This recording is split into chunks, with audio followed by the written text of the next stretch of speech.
Olá, aqui é Adriele Sonagro, tudo bem contigo? Hoje eu estou aqui para quê? Para um vídeo para te ensinar os homônimos de gêneros diferentes. O que é isso, professora? Bom, a gente tem muitas situações loucas do espanhol para o português e vice-versa, né? A gente tem os heterogenéricos, que são aquelas palavras que mudam de gênero de um idioma para o outro.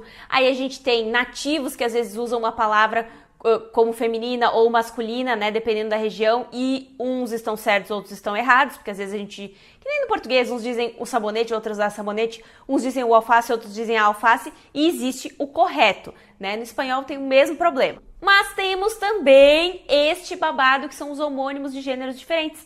São palavras iguais, porém que podem ser femininas ou masculinas e mudam seu significado dependendo do gênero. Olha que babado. Que tal? Nós temos, por exemplo, orden, né? Ordem, que é masculina em espanhol. Então, el orden, né? Que é a ordem alfabética, a ordem dos fatores não altera o produto, aquela coisa toda, é tudo el orden. Mas existe la orden, que daí é um mandato, né? Uma coisa judicial, assim, né? Da polícia, sei lá. Então, isso é la orden e não el orden. Doido, né? Nós temos la policía, que é a polícia em geral, né? Aquela instituição, digamos assim. E el policía, que é o policial, é o homem que trabalha como en la policía, digamos. Nós temos la radio, súbeme la radio, que é a rádio. Né? Escutamos muitas canções na rádio, por exemplo.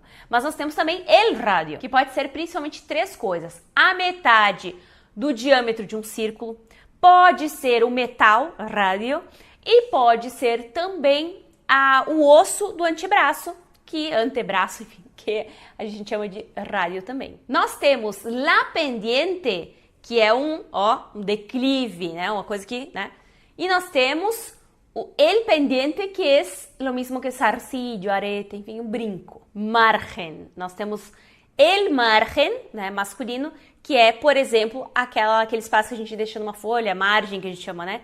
E la margen, que é de um rio, né? A margem do rio, enfim. El guia é o guia, né, de turismo, por exemplo, que leva as pessoas que conduzem as pessoas em uma gira, ou que sei eu.